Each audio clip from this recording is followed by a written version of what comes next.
This is the New York Police Department's Bomb Squad. Part human, part dog, part robot, all one team. Lethal and indiscriminate. To disarm one is to save countless lives. NYPD Bomb Squad has given the all clear. One reason the members of the oldest and biggest bomb squad in the United States are unique. Bomb Squad was able to safely remove a device. When you don't see them, the NYPD Bomb Squad is always watching for that unsuspecting threat. NYPD Bomb Squad racing in, then hauling away another suspicious package. Package has been properly identified.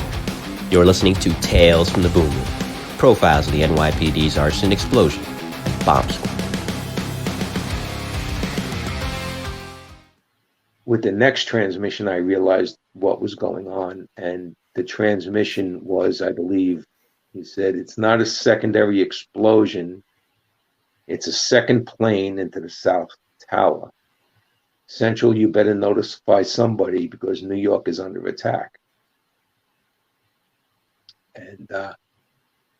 And with that, the counting to three started again, and we made the 20-yard dash across to go into the tower.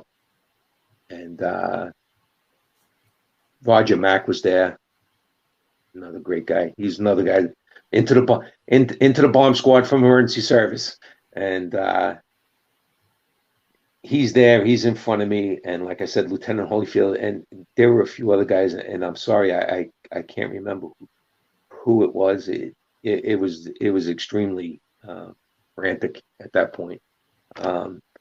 So we go in and we start climbing up the stairs, and we get about 4 or 5 flights up, and you can hear things going on in the building and stuff. And I thank Lieutenant Holyfield to this day, if he's listening to this. He turned around and he looked at me and said, "Joe," he says, "you can't come with us." He says, "You have no equipment." And he was right. And I knew he was right. He says, "You have no equipment. You have no Scott pack. You have no rope. You have no belt. You have no nothing." And he was right. I didn't have that because I wasn't in emergency anymore. So I wouldn't have that. And I felt bad for poor Roger because he says, "Give the medical bag to Roger." And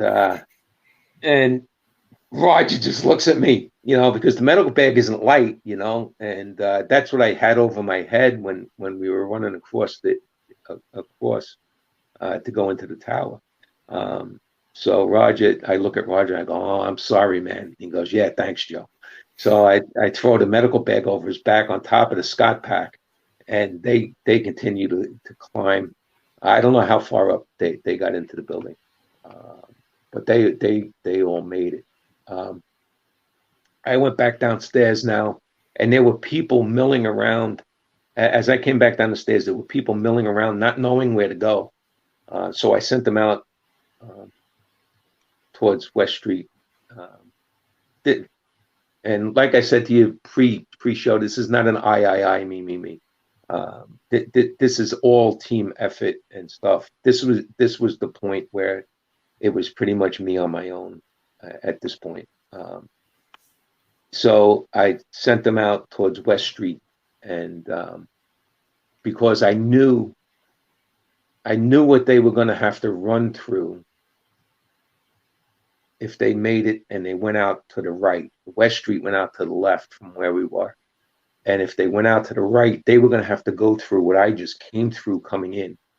And I didn't want to send them that way because I was afraid that it would slow them down too much. First of all, I don't know if they would have made it out of that doorway, seeing what was laying out there. So I sent them out to the point where I wasn't sure what was out there, but I was pretty sure it was going to be better than what was to the right. So I stood there for a while, and I pushed them out, and I came back out of the building. I went to the right. I had already come through there. I went to the right and walked, and that's where I ran into Mike Olmixon and Kevin. So Kevin said to Mike, he says, go back up to the office with Joe and get, get. I can't remember what we went up there to get. We went up there to get something. He says, go pick up some equipment, that we can use up to the bomb squad office. And while we were there, Stevie Burbridge was there, and Danny McNally was there, and Claude Richards showed up, and he pulled a pair of boots down off the locker, and he says, I got these at the last World Trade Center. I'm finally going to get to wear them. And he puts on his jumpsuit and his boots, and Faith turns around and says, you got to stay here and help me answer these phones. And he goes, no. He says, I'm going down there. So all of us got in the van again and headed down. And that's when the first tower came down. And we continued down. The smoke had somewhat dissipated, but the debris on the ground, the soot on the ground was about 3 inches thick when we pulled up, and we parked the van, and we got out. Mike had dropped his dog off. I believe he had his dog with him at first, and he left his dog at the bomb squad office. I think, I don't know, the dog may still have been there. I'm not sure now. But we get out of the van, and everybody's talking about what they want to do, and Danny Richards says, well, let's go and help them do the rescues. And I think Stevie turns around and he says, well, he says, we're in the bomb squad. We should be doing, something else. And I think Danny Richards looked at him and he says, Steve, we got nothing. He says, we got to help people. And Steve goes, you're right, Danny. He says, I don't know what I was thinking. And we all ended up going. He said, where should we go? And I said, well, the last time I was here, I know Mike Curtin and guys from emergency were up in the, I know where Mike Curtin was. I said, I know where they are. Let's go up there. And he says, okay. So we went up there, up the escalator again, past all that crap that was there, and we ran into Mike Curtin, and we were standing there, and as we're trying to put together our game plan and seeing what somebody needs, I looked over to my right, and just as I did, I could see some emergency guys, and a piece of metal came down and hit Lieutenant Murphy in the arm, and I could see it was bad right away. It almost severed his arm from the shoulder down. I believe it was from the shoulder down. It looked like it was from the shoulder down. So I saw that, and I ran over to help him. And at that point, Steve Lanos, who ended up in the bomb squad from emergency service, also came over, and I clamped down on the top of Lieutenant Murphy's arm, just under his armpit, to stop the flow of blood. Thank God emergency service taught everybody to be EMTs, because you knew what to do for these people, for these guys.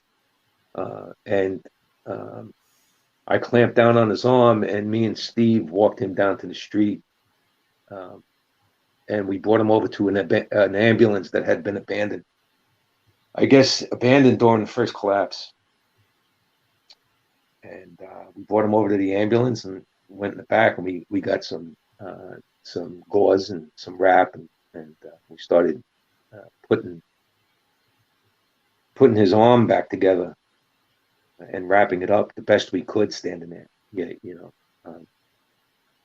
And Steve, after his arm was wrapped up, Steve went back to his guys, and at that point, Danny Richards came down and approached me at the back of the ambulance, And he says, my curtain needs a backboard. And I said, all right. I said, hold on. And I reached it, and the ambulance still had a backboard in it. One of the orange plastic the orange backboards. And I pulled it out, and I handed it to Danny. And Danny standing there for a couple seconds. And he says, "You're gonna come back up?" And I said, "Yeah, I'll be there in a minute." Not that he needed me with him or anything, but he was just wondering what I was doing. And I said, "Just as soon as I get this lieutenant out of here," and Lieutenant Murphy says, "I'm not going anywhere. I'm going back up there." And I was like, "Yeah, no, you're not. You can't go back up there. You need to leave. You need to go to the hospital." And he was like, "No, He said, "I'm going back." And I was like, "No, you really can't." And at that point, Kevin Barry pulled up, and I believe Brian Hearn was in the van at the time. Mm-hmm. And I said, "Listen, can you get this lieutenant out of here? He needs to get to the hospital. Can you get him to an ambulance or get him to a hospital or something? He really needs to go."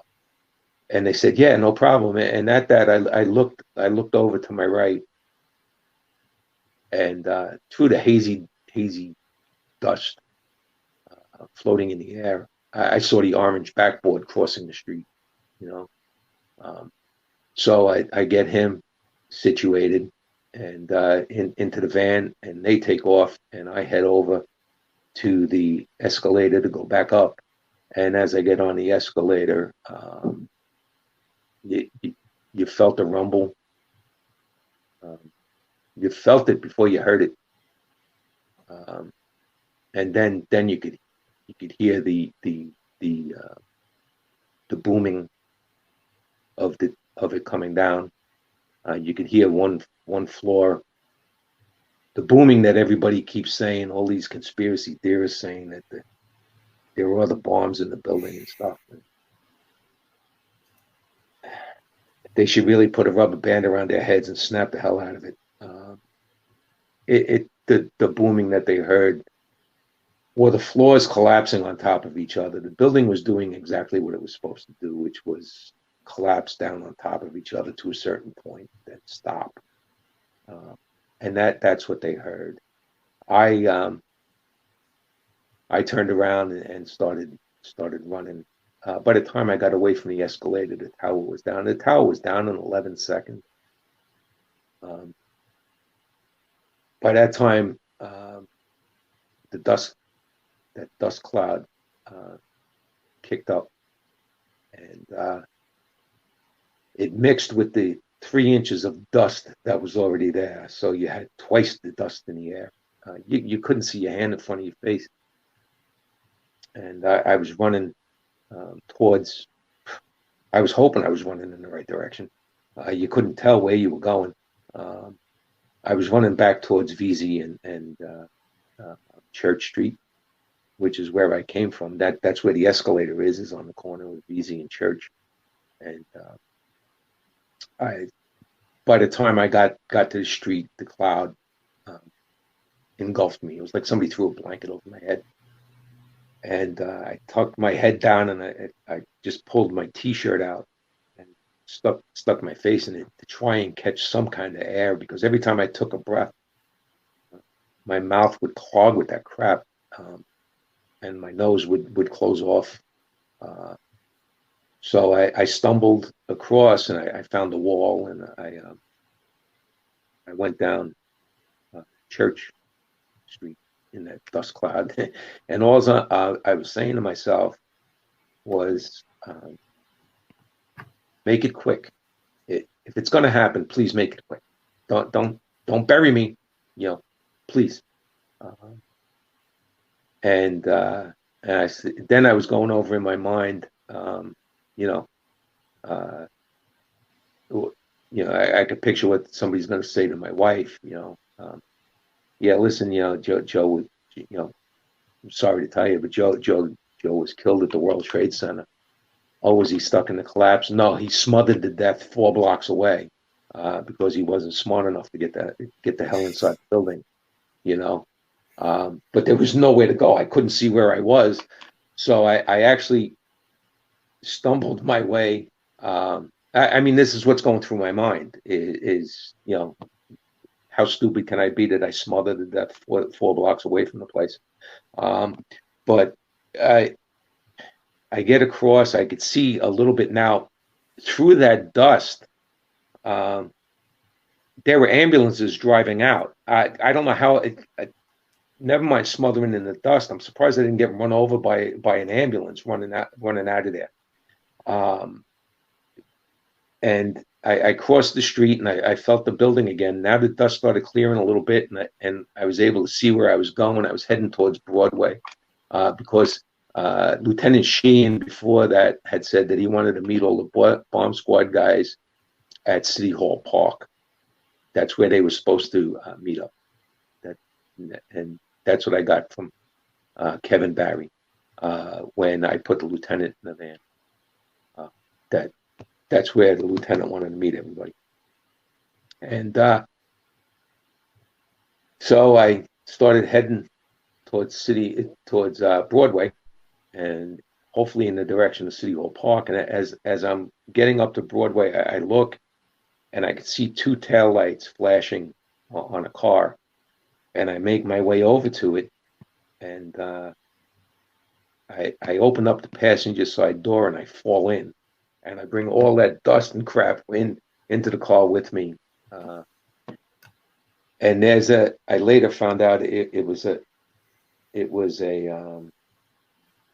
fire marshal sitting there.